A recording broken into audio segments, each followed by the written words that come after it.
திரு உதயநிதி அவர்கள் கேம்பெயின் பண்ணிட்டு இருக்காங்க. ஸ்டாலின் சார் கேம்பெயின் பண்ணிட்டு இருக்காங்க. வண்டி மேலே ஏறி நின்று கை காமிச்சு, ரோட்டில் மக்களே இல்லைனாலும் கை காமிச்சு கேம்பெயின் பண்ண அலோவ் பண்ணுறாங்க. ஆனால் இப்போ நாளைக்கு திருச்சி ஏர்போர்ட்லேருந்து அவர் நாமினேஷன் பண்ணி மூலக்கடையில் நாளைக்கு பர்மிஷன் கொடுத்துருக்காங்க. திருச்சி ஏர்போர்ட்லேருந்து அவர் வண்டியில் உள்ளே உட்காந்துட்டு இருந்தால் மேலேயே எந்திரிச்சு கை காமிக்க கூடாதுன்னு காவல்துறை சொல்கிறாங்க. அது பேர் ரோட் ஷோன்னு சொல்கிறாங்க. நாங்கள் ரோட் ஷோ கேட்குறதில்ல, பர்மிஷன் கேட்குறதில்ல. திருச்சி ஏர்போர்ட்லேருந்து அங்கேருந்து 7 கிலோமீட்டர் மக்கள் அவரை பார்க்க முடியலன்னா எங்கே மீட்டிங் ஸ்பாட் இருக்கோ அந்த மக்கள் எல்லாரும் ஒரே இடத்துக்கு ஓடி வருவாங்க. அப்படி ஓடி வரும்போது தான் ஸ்டாம்பீடுக்கான பிரச்சனை நடக்குது. இதுதான் சிபிஐ என்கொயரியிலையும் எல்லோரும் பதிவு பண்ணோம், நாங்களும் பதிவு பண்ணோம். அந்த 4 ரோடை பிளாக் பண்ணியிருக்கணும். பாண்டிச்சேரி போனோம், அந்த 4 ரோடையும் பிளாக் பண்ணாங்க. அமைதியான வழியில் போயிட்டு பிரச்சாரத்தை பண்ணிட்டு வந்துட்டோம். இத்தனைக்கும் பாண்டிச்சேரியில் குறுகிய சாலைகள் தான். அந்த பாண்டிச்சேரி பார்டர்ல இருந்து கரெக்டாக மக்கள்கிட்ட அவரை பாண்டிச்சேரி போலீஸ் ரிசீவ் பண்ணாங்க, நிற்க வச்சாங்க, பேசினாரு, திருப்பியும் கிளம்பிட்டார்.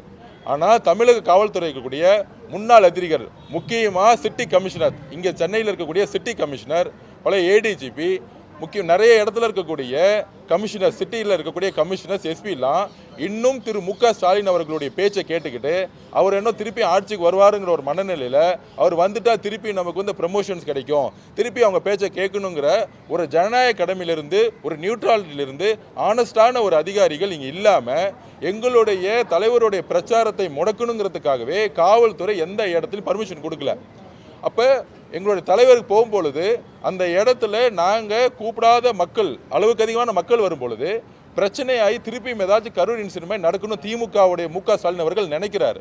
இதை திருப்பியும் அரசியல் பண்ணணும்னு நினைக்கிறாரு. நேற்று குளத்தூர் நடந்திருந்தா உடனே அதை அரசியல் பண்ணி அடுத்த 20 நாளைக்கு எங்களுடைய தலைவருடைய பிரச்சாரத்தை முடக்கிறது தான் திமுகவுடைய மிகப்பெரிய சதியே. ஸோ இந்த சதியை முறியடிச்சிட்டு நேற்று நாங்கள் பிரச்சாரத்தை பாதியிலே நிப்பாட்டிட்டு கிளம்பிட்டோம். அது மட்டும் இல்லாமல் நேற்று வில்லிவாக்கத்தில் ஒரு வேட்பாளர் அறிமுக கூட்டம் சாதாரண முறையில் ஜனநாயக முறையில் நடந்துக்கிட்டு இருக்கு. அதை பக்கத்தில் இருக்கிற ஒரு மேன்ஷனில் 2 பேர் பாட்டில் வச்சு அடித்து எங்கள் அம்மா மாதிரி இருக்கக்கூடிய வயசில் அவங்க முட்டியில் பட்டு மயக்கம் போட்டு விழுந்து அட்மிட் பண்ணியிருக்காங்க. அது காவல்துறை நேற்று நைட்டு நாங்கள் மிகப்பெரிய போராட்டத்தை அனௌன்ஸ் பண்ணணும்னு சொன்ன உடனே ரிமாண்ட் பண்ணிட்டாங்க. ஆனால் நேற்று நைட்டு இன்ஸ்பெக்டர் உத்தரவாதம் கொடுத்தாரு. இதை நாங்கள் இந்த மீடியாவில் சொல்கிறாங்க, சோசியல் மீடியாவில் சொல்கிறாங்களே இது மாதிரி அவங்க 2 பேர் நண்பர்களுக்குள்ள அடிச்சிட்டாங்கன்னு, அதெல்லாம் பொய்யான தகவல். இன்ஸ்பெக்டர் நேற்று நைட்டு எங்கிட்ட உத்தரவாதம் கொடுத்தது, நீங்கள் கொடுத்த கம்ப்ளைண்ட்டை நாங்கள் எஃப்ஐஆரில் போடுவோம்.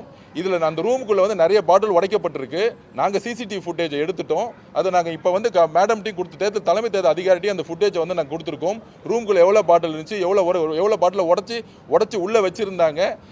இது இயற்கையாக உருவாக்கின மாதிரி திமுக செய்யுது இல்லை, அது பிளான் பண்ணி உள்ள 4-5 பாட்டில் வச்சுட்டு உடச்சி ஆல்ரெடி அங்கே வச்சுருக்காங்க. இதெல்லாம் நாங்கள் பதிவு பண்ணோம். அந்த 2 பேருடைய முகமும் எப்படி ஓடி அந்த மேலேருந்து தூக்கி எறிஞ்சாங்கிறத ஃபுட்டேஜை நாங்கள் உடனே எடுத்துட்டோம். ஏன்னா அது டெலீட் பண்ணிடுவாங்க அந்த லோக்கல் காவல்துறை. அதை எடுத்து வச்சுட்டு மேடம்கிட்ட நாங்கள் அவங்கள தான் நம்புகிறோம். தலைமை தேர்தல் அதிகாரி தான் நாங்கள் நம்புகிறோம். இப்போ காவல்துறையை நாங்கள் அவங்க மேலே நம்பிக்கை கிடையாது. அதனால் அவங்ககிட்ட ஃபுட்டேஜை கொடுத்துட்டோம். உடனடியாக கைது செய்து அவங்க மேலே அட்டெம்ப்ட் மர்டர், பெண்கள் மேலே இந்த மாதிரி சார்ஜ் பண்ணியிருக்காங்கிறத எஃப்ஐஆர் போட சொல்லியிருக்கோம். இன்ஸ்பெக்டர் நேற்று நைட்டு உத்தரவாதம் கொடுத்தனால தான் நாங்கள் வந்தோம். ஸோ இந்த மாதிரி தமிழக வெற்றி கழகத்துடைய பிரச்சாரத்தில் எல்லா அணுகுமுறையும் ரவுடிசம் பண்ணுறாங்க. பாட்டில் போட்டு அடித்தா நெக்ஸ்ட் பெண்கள் வரக்கூடாது. ஏன்னா தமிழக வெற்றி கழகத்தோட பிரச்சாரத்தில் பெண்கள் தான் பிரச்சாரத்தை முன்னெடுக்கிறதே. அந்த பெண்களை மிரட்டுறதுக்காகவே திமுகவுடைய அதிகாரிகள் இன்றைக்கி அதை செஞ்சுக்கிட்டு இருக்காங்க. சிட்டி கமிஷனராக இருக்கட்டும், பழைய ஆஃபீஸர்ஸ் எல்லாமே மாற்றணும்னு நாங்கள் சொல்லியிருக்கோம். இன்டெலிஜென்ஸ் ஆஃபீஸர்லேருந்து எல்லாமே மாற்றணும்னு சொல்லியிருக்கோம். பொதுவாகவே தேர்தல் நோட்டிஃபிகேஷன் வந்தாலே பழைய ஆட்சியாளர்களால் அப்பாயின்மெண்ட் பண்ணப்பட்ட எல்லா ஆஃபீஸர்ஸையும் அவங்க பணியிட மாற்றம் பண்ணுவாங்க. சில பேர் வேறு மாநிலத்துக்கு அனுப்பிச்சிடுவாங்க. இங்கே இருக்க சிட்டி கமிஷனர்லாம் வேறு மாநிலத்துக்கு அனுப்பணும். பழைய இன்டெலிஜென்ஸ் இருக்கக்கூடிய ஏடிஜிபியில் இருக்கிற லெவலில் இருக்கவங்கலாம் வேறு மாநிலத்துக்கு அனுப்பணும். இதெல்லாம் எங்களோட கோரிக்கையை நாங்கள் சொல்லியிருக்கோம். தலைவர் தான் அந்த கோரிக்கை வச்சார், அதை நாங்கள் கொடுத்துருக்கோம். இதே கோரிக்கை ஆல்ரெடி ஒரு 4 நாளுக்கு முன்னாடி தலைவரே கொடுத்தாரு. அதே கோரிக்கை நாங்கள் திருப்பி சொல்லியிருக்கோம். வில்லிவாக்கத்துக்கு அப்புறம் இந்த கோரிக்கை சொல்லியிருக்கோம்.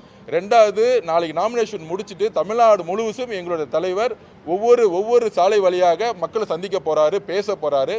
அதுக்கு தமிழகம் முழுவதும் தலைவருக்கு பாதுகாப்பும் தலைவரை பார்க்கக்கூடிய மக்கள் பாதுகாப்புக்கும் காவல்துறை தான் பொறுப்பு. காவல்துறையோடு சேர்ந்து நாங்கள் வேலை செய்கிறதுக்கு நாங்கள் ரெடியாக இருக்கிறோம். அப்படி தான் சேலத்தில் வேலை செஞ்சோம், அப்படி தான் ஈரோடில் வேலை செஞ்சோம், இப்போ நடந்த பெரம்பூரில் கூட நாங்கள் காவல்துறையோடு சேர்ந்து பயணித்தோம். அதனால் நாங்கள் அந்த எல்லா விதமான போலீஸ் ப்ரொடெக்ஷனையும் மக்களுடைய பாதுகாப்புக்கு சாலைகளை அந்த 1 மணி நேரம் முடக்கி ஒரு ஃப்ரீ ஜோன் ஆக்கணுங்கிறது நான் கேட்டோம். கண்டிப்பாக நாங்கள் உங்களுடைய கோரிக்கையை நாங்கள் நிறைவேற்றோன்னு மேடம் சொல்லியிருக்காங்க. நிறைவேற்றணும் நம்பிக்கையோடு நாங்கள் நாளைக்கு எங்களோட தலைவருடைய பிரச்சாரத்தை நாங்கள் தொடங்குகிறோம்.